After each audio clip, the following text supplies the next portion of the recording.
Stop the video. Hi kids. Uncle Larry has a challenge for you.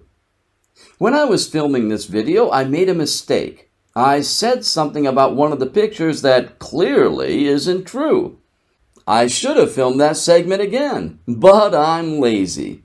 Instead, I tried to correct the mistake with a little sound editing, and I didn't do a very good job of it. If you watch closely, you can see that my lips say one thing, but my voice says another. It shouldn't be difficult to spot. Let's see if you can find it. At the end of this video, I'll show you where it is. Okay, back to the video now.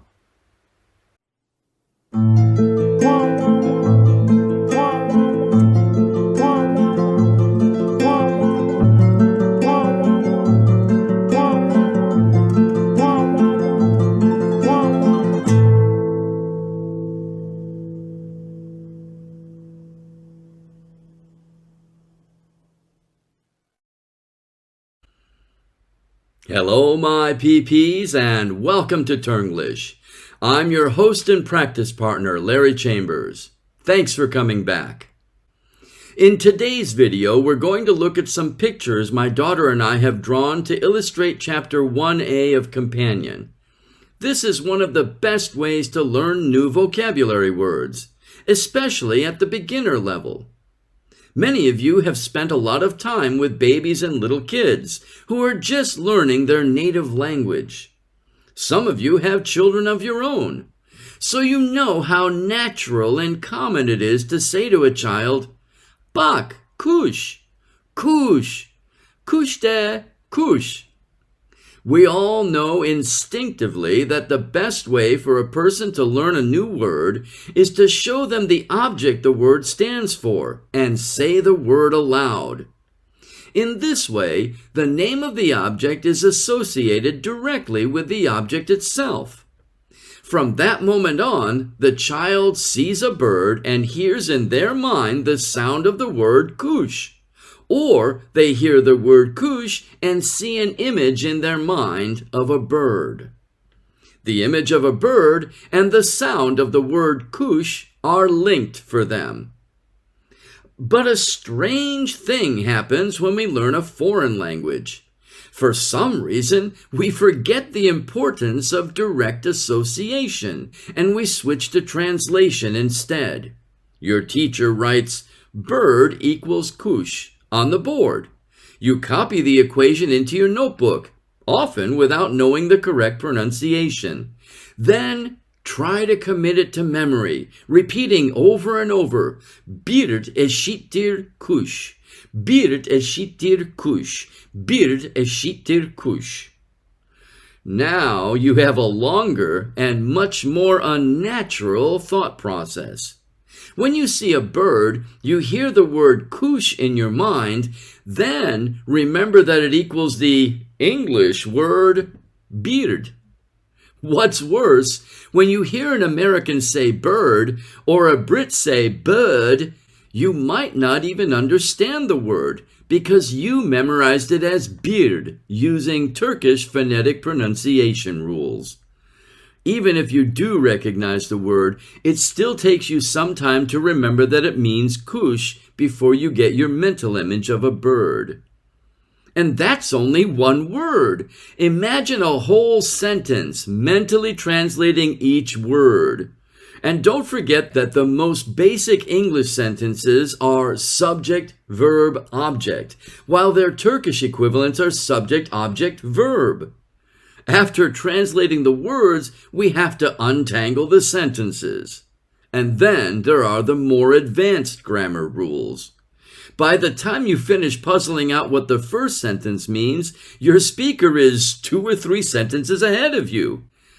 Why do we do this to ourselves? The answer is easy enough. It's because by the time we start learning foreign languages, most of us have learned the value of time. When we learn our native language, we're babies. We don't understand yet that we have a very limited time on this earth.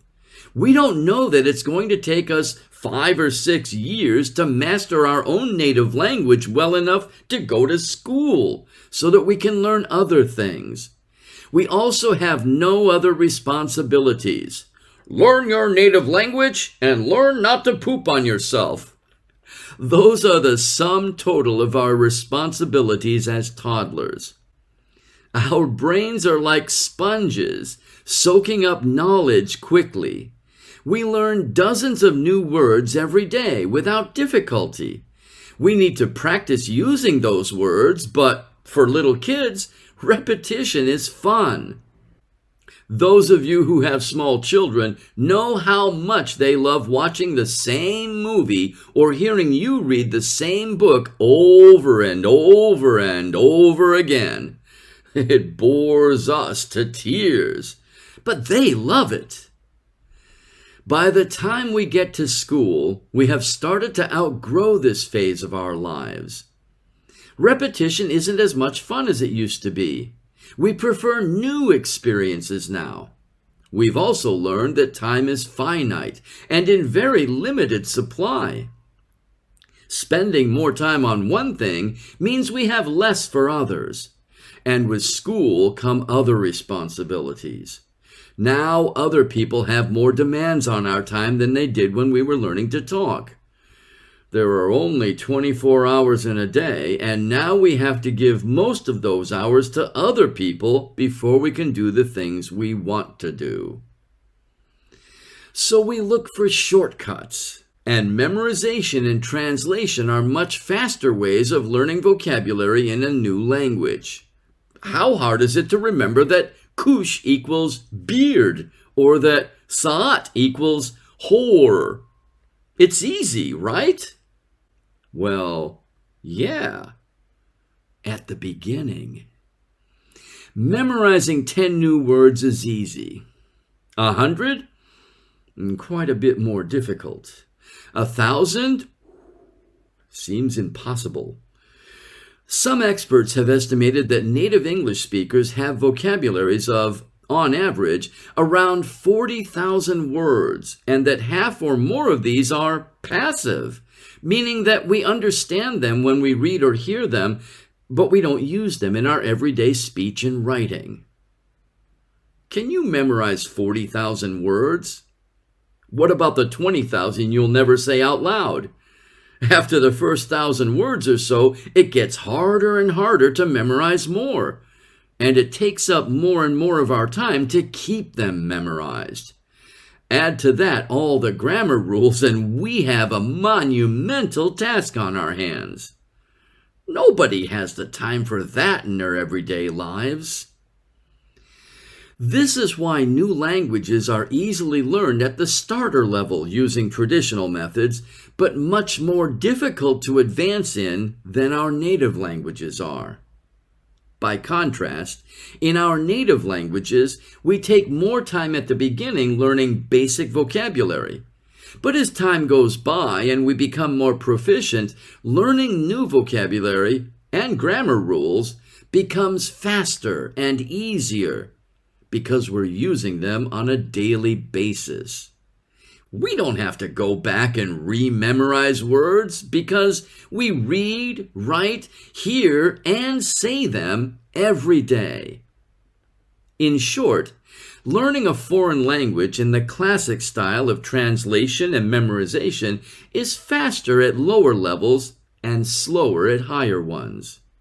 So most students of foreign languages don't advance very far. But if you learn a new language, not as a foreign one, but as a second native language, yes, it will be slower going at the beginning. But since it gets faster the longer you practice, overall, you will spend much less time becoming fluent than you would have using traditional methods. And because it gets easier rather than harder the longer you continue, you're more likely to continue, and therefore more likely to achieve fluency. Finally, since you're learning the language in the most natural way possible, There are no more limits to how far you can advance in that language than there are to how far you can advance in your first native language. So in our pictures exercises, we're going to be learning new vocabulary the way native speakers do, by looking at images and repeating the words for them aloud. This is a speaking exercise. So when you hear me say new words, please say them yourself out loud in a normal speaking voice. Okay, let's get started. There are 5 pictures for Chapter 1A. Here's picture 1. What do you see in this picture? Please pause the video now and talk about the picture. Say aloud everything you see. When you're finished describing the picture, please unpause and continue watching the video.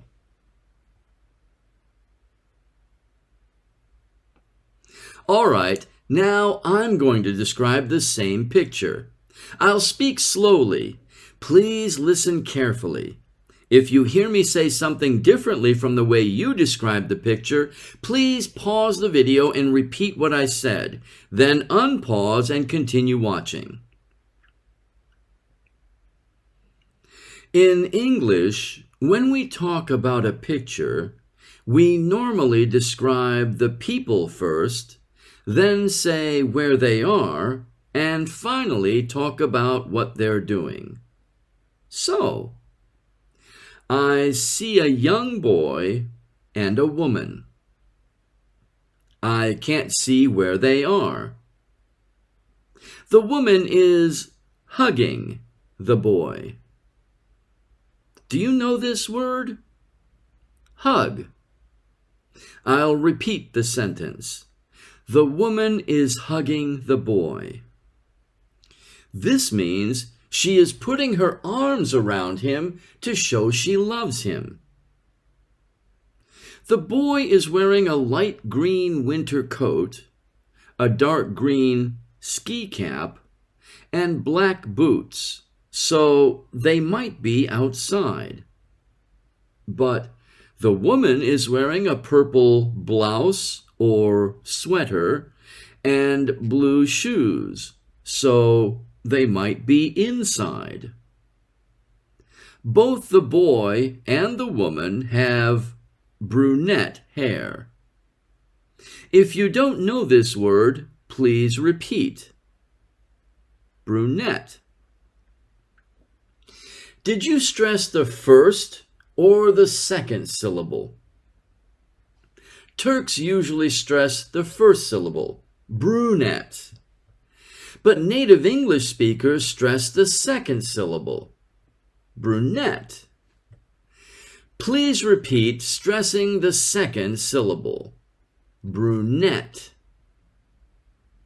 This means their hair is dark colored.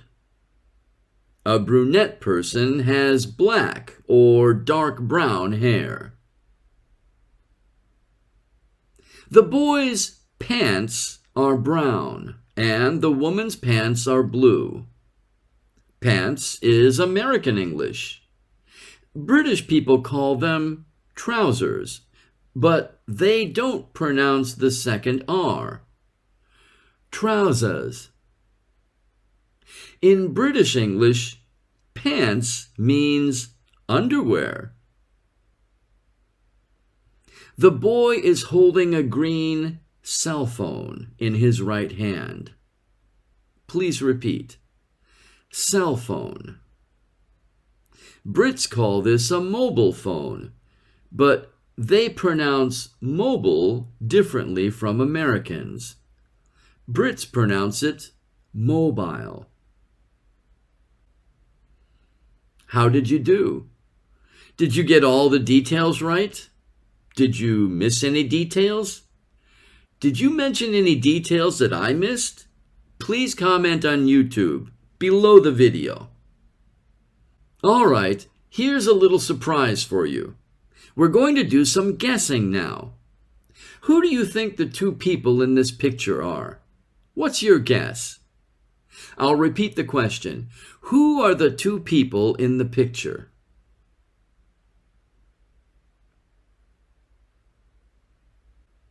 If you made a guess, any guess, good for you. Congratulations! As I said in my last companion video, guessing is always good, and any guess is a good guess. Well, you probably guessed the boy is Jerry Hutchins, one of our main characters. If so, your guess is right. But if you guessed anybody else, that's okay. The important thing is to guess. Guessing right is not important yet. Who's the woman?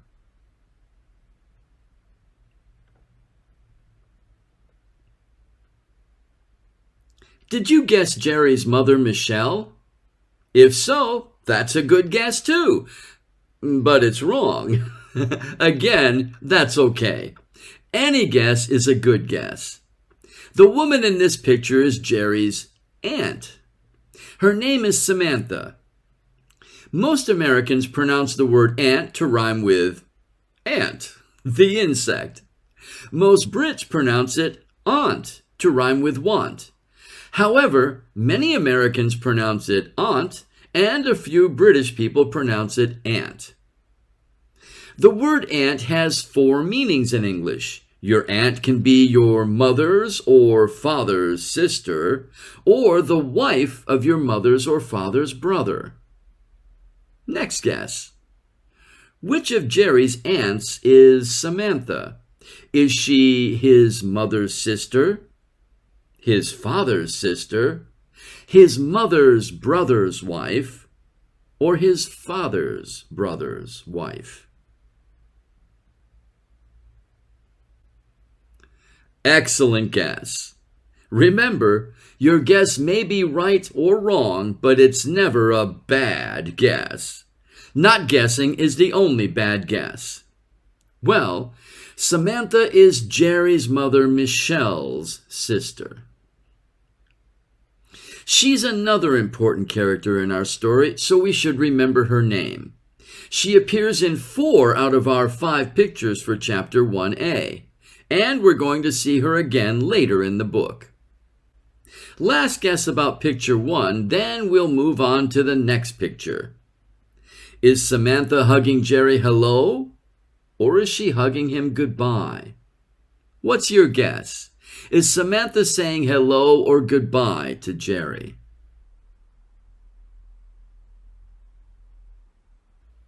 Great guess! This time, I'm not going to tell you the answer. But don't worry, you won't have to wait for the story to find out if your guess is right. One of the other 4 pictures for Chapter 1a will make it clear whether Samantha is hugging Jerry hello or goodbye. For now, let's move on to picture 2. Please look at the picture and say everything that you see, all the details. Remember, talk about the people first, then where they are, and finally what they're doing.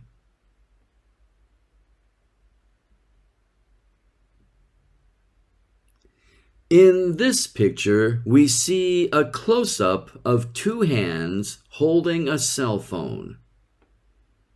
We can't really see any other details. We don't know whose hands they are or where the person is. We can't even see what the person is doing with their cell because we see it from behind. We can't see the screen. Since we have very little information in this picture, it's a good picture for guessing. Who do you think is holding the phone?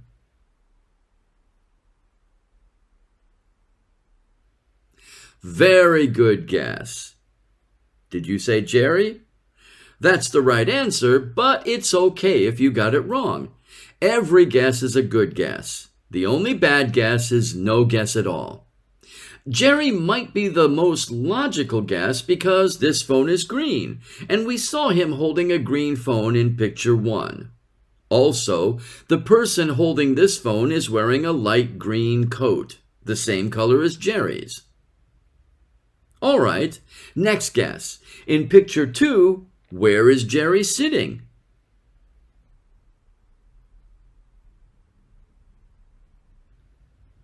Awesome guess.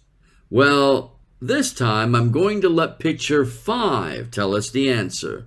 In picture 5, you'll be able to see where Jerry is sitting. What's Jerry doing with his phone? Is he texting a friend or playing a game? What's your guess?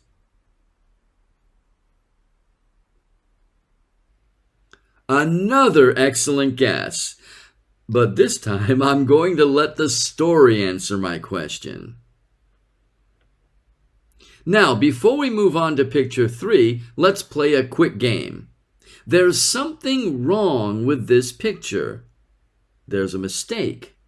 Maybe I drew something extra that shouldn't be in the picture. Or maybe there's something missing that I should have drawn. Maybe everything's where it should be, but something is the wrong shape or color or size. Please pause the video now and say your guess aloud.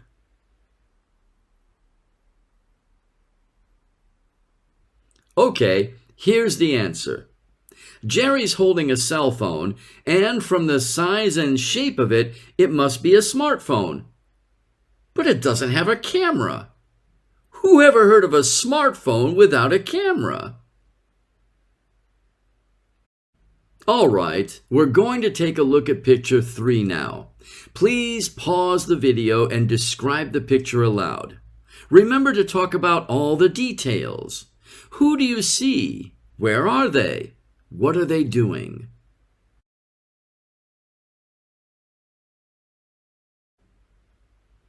Okay, in this picture, I see 2 women standing outside a house. They're looking at each other. Maybe they're talking. The woman on the right has medium-length brown hair, and the woman on the left has short, blonde hair. Please repeat. Blonde. This means light-colored hair, usually yellow or light brown. We normally don't say a person has yellow hair. It's much more common to say their hair is blonde. Blonde and brunette are only hair colors. We never use the words to describe the colors of flowers or cars or anything else. Only hair. Most Turks mispronounce the word blonde as blondie. That's because in British English it's spelled with an E at the end. B-L-O-N-D-E. But even Brits don't pronounce it blondie. They say blonde. I'll repeat. American English, blonde. British English, blonde. Turkish English, blondie. It must be cold out because both women are dressed warmly. Ah, here's a strange word. Please repeat after me. 1 woman, 2 women. Again, 1 woman, 2 women. It's an irregular noun, which means we don't make the plural by adding s or es. Instead, the spelling of the root word changes. But weirdly enough, although only the second vowel changes, only the pronunciation of the first vowel changes. One more time. 1 woman, woman. 2 women, women. All right, so the brunette's wearing a winter coat, and the blonde's wearing a vest. Please repeat. Vest. Be careful. That's not west. West is a direction. the opposite of east. In English, we pronounce the V using the top teeth and the bottom lip, like this. V.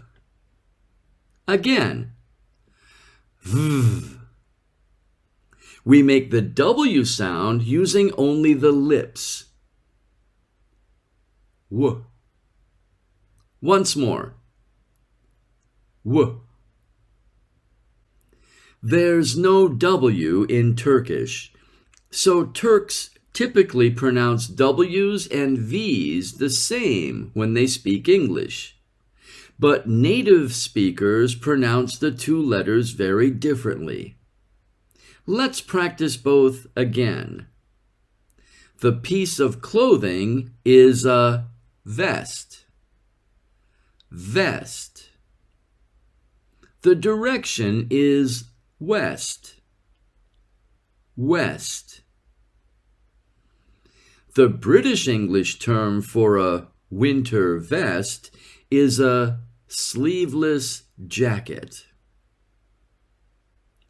The blonde's vest is zipped up, but the brunette's coat is unzipped. Who are these two women?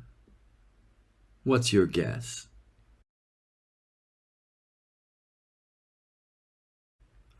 Very good guess. Well, the brunette is Samantha. We saw her in picture 1, but her back was to us, so we couldn't see her face. But her hair is the same color and length, and if you look closely, you can see that under the coat she's wearing a purple sweater and blue pants, the same as she was wearing in picture 1. Also, I told you a few minutes ago we'd see her again in other chapter 1a pictures. The other woman, the blonde, is her sister and Jerry's mother, Michelle. Whose house do you think that is behind them? Is it Samantha's house or Michelle's?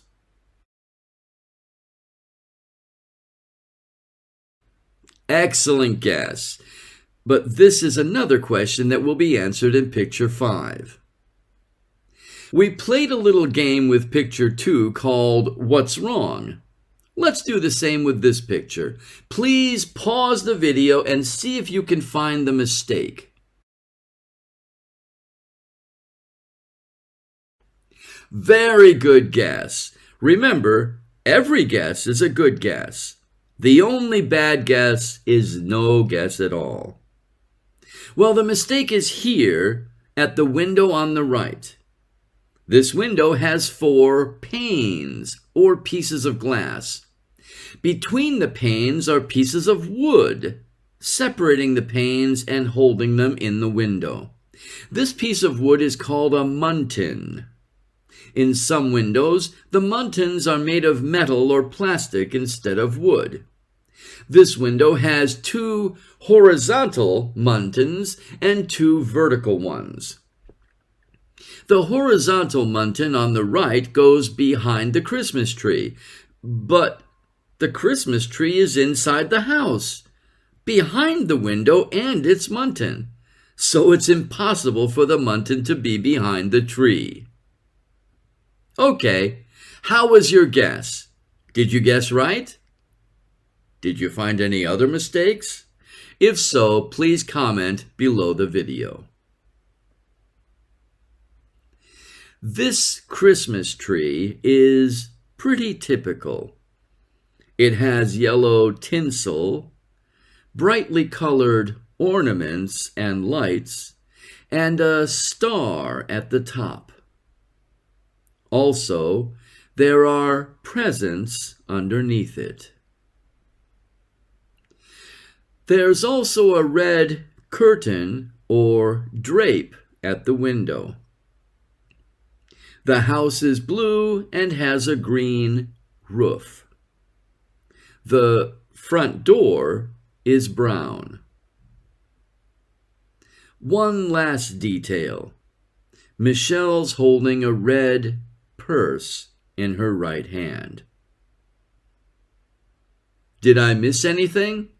Please comment below if you mentioned a detail that I didn't talk about. Okay, it's guessing time again. What do you think Michelle and Samantha are saying to each other? Please pause the video now and say your guess aloud. What are the two sisters talking about? That was a fantastic guess. Well, I'm not going to give you any spoilers. Unfortunately, you'll have to wait for the story to find out if your guess is right. But don't forget, right or wrong, your guess is a good guess. Let's move on now to picture 4.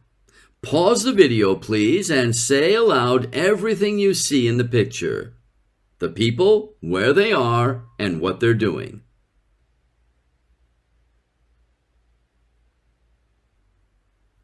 In picture 4, I see Michelle and Samantha again. I can't see where they are, but they're still dressed the same as in picture 3, so maybe they're still outside. This time, Samantha is on the left and Michelle is on the right. Michelle's right hand is curled into a fist, and she's using it to punch her sister in the shoulder. But both women are laughing, so it seems to be a friendly punch. Michelle isn't trying to hurt Samantha. They're just playing around. And we're going to play What's Wrong again. There's a mistake in this picture. Please pause the video and look at the picture carefully, then say what you think the mistake is.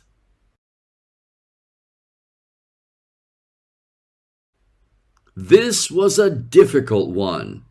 What was your guess? Please write it in the comments below the video. I have some bad news for you. Again, I'm going to let the story tell you whether your guess was right. But this time, the answer isn't going to be in Chapter 1a. Instead, you're going to have to wait until Chapter 2c to find out what's wrong with Picture 4. Sorry, dudes! Why do you think Michelle is punching Samantha? What's your guess? Why is Michelle hitting her sister? Excellent guess. This is another question the story will answer, but this time you don't have to wait so long. Chapter 1a will explain why Michelle punches Samantha. In this picture, we have a close-up of the two ladies' faces. This is one of the pictures I drew, and I'm obviously not very good at drawing hair. It looks like both these women are having a bad hair day. Have you ever heard that expression before? We say that when we can't get our hair to stay the way we want it. Maybe it sticks out at weird angles. Maybe it just kind of hangs straight down with no body. When people, especially women, can't control their hair, they often say, "I'm having a bad hair day." And thanks to my bad drawing, poor Michelle is having a bad face day too. All right, it's finally time for Picture 5 to answer our questions about Pictures 1, 2, and 3. Please pause the video and describe everything you see, the people, the place, and the action.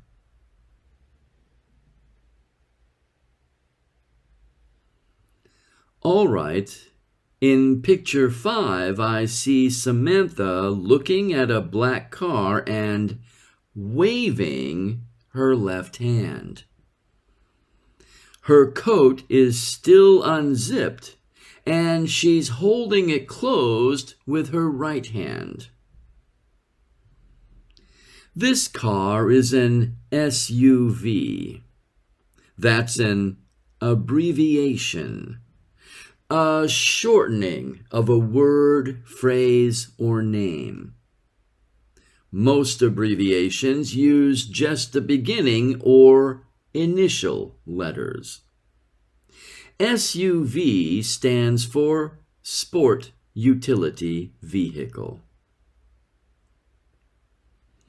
It seems like there are two people in the car, a blonde in the driver's seat and someone wearing green in the passenger seat. It's pretty easy to guess that Michelle is the driver and Jerry's the passenger. So now we have the answers to 3 of our earlier questions. Michelle and Jerry are leaving and Samantha's waving goodbye. It's clear now that Samantha was hugging Jerry goodbye in picture 1, not hello. Also, now we understand that Jerry's sitting in the car when he's using his smartphone in picture 2. And since Michelle and Jerry are driving away and Samantha's waving goodbye, we also understand that the house in picture 3 is Samantha's. Michelle and Jerry visited her, and now they're leaving. Another thing that's clear is that, sadly, Michelle is having a bad car day. I can't draw cars any better than I can draw faces or hair. Part of that is because I have no interest in cars or in driving. I've never owned a car, and I've only ever had a driver's license for 2 years in my life.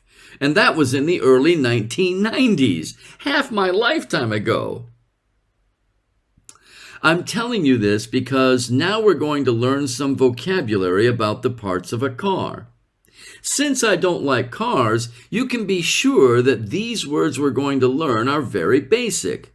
If I know them, that means that nearly every native English speaker knows these words. So you should know them too. If you want more vocabulary for more technical parts of a car, I'm the wrong person to ask. I strongly recommend you get help from Uncle Google. But please don't use Google Translate. Remember, learning by translation and memorization is the classic method. It doesn't work very well. Instead, try Googling parts of a car or parts of an engine in English. Then select images. You should find lots of automotive pictures with labels giving you the vocabulary you need. Okay, these round things at the bottom that turn and make the car go are called wheels. The black rubber part on the outside is a tire, and the metal part inside is the hubcap. These things on the left and right of the car are the side view mirrors. You use them to check the traffic on either side of you. The front window is called the windshield in the US. In the UK, they call it a windscreen. This large part that opens up onto the engine or motor is the hood in America or bonnet in Britain. Below the hood is a very strong piece of metal, plastic, and or rubber across the front end of the car. It's called a bumper, and it's to protect the car in a crash. There's another bumper on the back of the car. Just between the right and left corners of the hood and front bumper are the headlights. The headlights are the bright lights on the front of a car. on the back of a car, again at the corners, are two pairs of red lights. One pair is called the tail lights, and they're always on, whenever the headlights are on. The other two lights on the back of the car are the brake lights. Those only come on when you step on the brake to slow down or stop the car.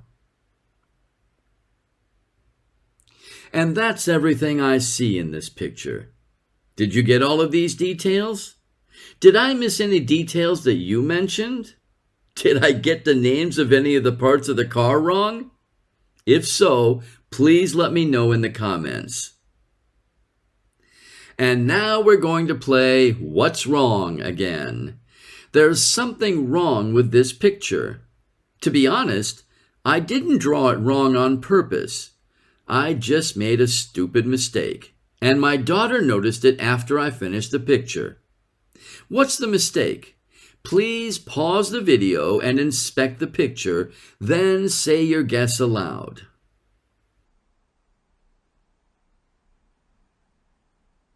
Awesome guess! Right or wrong, your guess was a good one. The only bad guess is no guess at all. Well, the answer to this What's Wrong puzzle is that Jerry is an 8-year-old boy, but he's sitting in the passenger seat. This isn't the safest place for a small kid because of the airbag. In many states in the U.S., it's illegal for parents to let their young children ride in the front seat. The kids should be in the back seat. And in some states, they need to be in a booster seat as well. So, I guess I'm not going to win Father of the Year after drawing this picture. What can I say? I grew up in the 60s. Back then, you didn't have to have a special car seat for kids and infants. You didn't even have to wear seat belts. Back in those days, after an accident, we used to play a different game called Where's the Baby? All right, one more question before we end this video. Where do you think Michelle and Jerry are going? They're leaving Samantha's house on Christmas Day. Are they going to visit other relatives, or are they going home? What's your guess?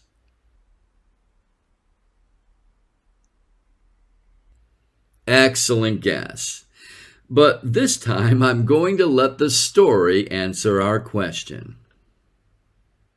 We're finished with the pictures for Chapter 1A. Finally! It's a long video, but I hope it's useful for you. If you found words, phrases, or sentences that will be helpful, please watch those parts of the video again, pause the video, and repeat the things I say. Practice saying new terms aloud. Create new sentences with your new vocabulary words in them. Don't worry if your sentences are wrong. Practicing is a lot like guessing. It might be wrong, but it's never bad. The only bad practice is no practice at all. In our next video, I'm going to read Chapter 1A of Companion aloud, and I'm going to include the first verse of the theme song at the end of the chapter. I'm looking forward to seeing you again. Take care. Okay, kids, moment of truth. Did you find the editing mistake? Well, here it is at 31 minutes and 21 seconds at the end of this sentence. This time, Samantha is on the left and Michelle is on the right. If you watch and listen carefully, you can see that my lips don't match what my voice says.